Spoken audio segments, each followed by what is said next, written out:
साथियों, आज हम न्यू इंडियन लॉ 2023 भारतीय न्याय संहिता 2023 के बारे में चर्चा करने आए हैं कि क्या भारतीय न्याय संहिता 2023 भारत में लागू हो चुका है।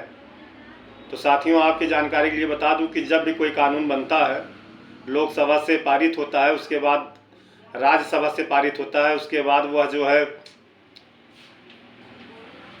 राष्ट्रपति महोदय के समक्ष प्रस्तुत होता है, जिस पर राष्ट्रपति महोदय का हस्ताक्षर सिग्नेचर होता है। सिग्नेचर होने के बाद वह भारतीय राजपत्र में गजट होता है, नोटिफिकेशन जारी होता है, जिसमें डेट ऑफ इन्फोर्समेंट लिखी रहती है। जब नोटिफिकेशन सेंट्रल गवर्नमेंट की ओर से जारी कर दिया जाता है, उसमें डेट ऑफ इन्फोर्समेंट लिख दिया जाता है, तो उसी डेट से कोई कानून देश में लागू होता है। अब प्रश्न यह उठता है कि क्या हमें पुराने कानून या आईपीसी सीआरपीसी एविडेंस को पढ़ना चाहिए कि नए कानून को पढ़ना चाहिए। साथियों, आपको जानकारी के लिए बता दूं कि अभी हमें पुराने कानून का ही सहारा लेना पड़ेगा, पुराने कानून को ही पढ़ना पड़ेगा, क्योंकि अभी नया कानून का नोटिफिकेशन जारी नहीं हुई है।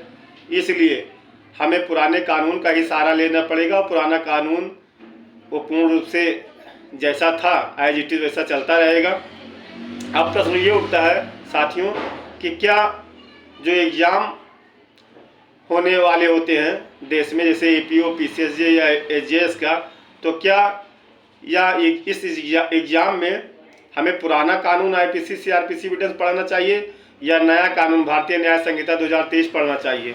तो साथियों, हम आपकी जानकारी के लिए ये भी बता दें, जब भी कोई एग्ज़ाम इस प्रकार का होने वाला होता है, कंडक्ट होता है, तो उसके नोटिफिकेशन में यह बात साफ साफ लिखी रहती है कि हमें कौन सा कानून उसके सिलेबस की पूर्ण जानकारी उसमें रहती है, और उसको पढ़ने के बाद आपको यह पूर्ण रूप से जानकारी हो जाएगी कि आपको नया कानून पढ़ना है या पुराना कानून पढ़ना है।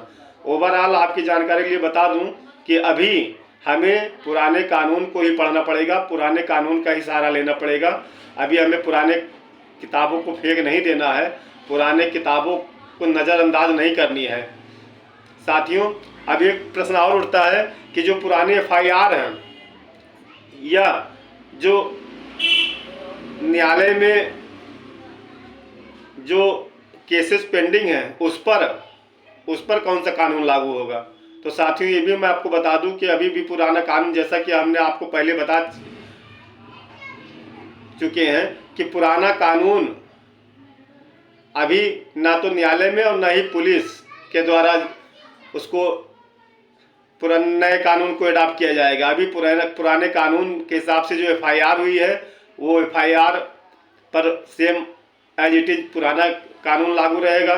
न्यायालय में भी एडवोकेट महोदय या अधिवक्ता महोदय पुराने कानून का ही सहारा लेकर के न्यायालय को सेटिस्फाइड करेंगे, आर्गूमेंट करेंगे। क्योंकि जब भी कानून, मान लीजिए कानून बन भी जाए या लागू भी हो जाए, तो पुराने एफआईआर और पुराने केसेस पर नया कानून का प्रभाव नहीं पड़ता है। क्योंकि ये जो कानून बनते हैं, क्रिमिनल दांडिक कानून जो बनते हैं, इसका रिट्रोस्पेक्टिव इफेक्ट नहीं होता है, बहुत लक्ष्य प्रभाव इसका उस कानून पर नहीं होता। ऐसा नहीं कि जो अभियुक्त अपराध कर चुका है और जो नया कानून बन गया उसमें अगर जो ज़्यादा दंड की व्यवस्था दे दिया जाए या ज़्यादा कुछ उसमें बढ़ा चढ़ा करके जो है एक व्यवस्था बनाई गई हो उस कानून के तहत, या सज़ा का प्रावधान किया गया, तो वो सज़ा का प्रावधान पुराने वाले कानून पर लागू नहीं होगा। क्योंकि जिस दिन नोटिफिकेशन जारी होता है, जिस तारीख को जारी होता है, उसी तारीख के बाद जो अपराध होते हैं, उस अपराध पर वह नया कानून की धाराएं और जो उसकी व्यवस्था है वो लागू होता है। तो साथियों, अब प्रश्न ये उठता है कि नई किताबें की हमें बेयर एक्ट को पढ़ना चाहिए कि पुराने किताबों के बेयर एक्ट को पढ़ना चाहिए। तो साथियों, हमें पुराने किताबों के बेयर एक्ट अभी तक पढ़ना चाहिए। अभी हमें नए किताबों, क्योंकि नया किताब अभी, जब नया कानून अभी एब्सोल्युटली लागू नहीं है, तो नया बेयर एक्ट, नया किताब भी अभी नहीं बना है। जब नया किताब बन जाएगा, नए बेयर एक्ट को हमें पढ़ने की ज़रूरत है।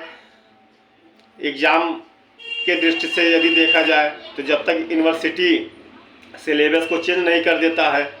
कॉलेजों में तो हमें पुराने आईपीसी, सीआरपीएससी और एविडेंस को ही पढ़ना है, अभी नए कानून को नहीं पढ़ना है, क्योंकि यूनिवर्सिटी के द्वारा जब तक सिलेबस चेंज नहीं कर दिया जाता है या जब तक सरकार के द्वारा नोटिफिकेशन जारी नहीं कर दिया जाता है, तब तक नए कानून का भी कोई महत्व नहीं है।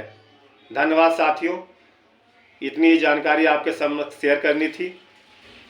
बहुत बहुत धन्यवाद।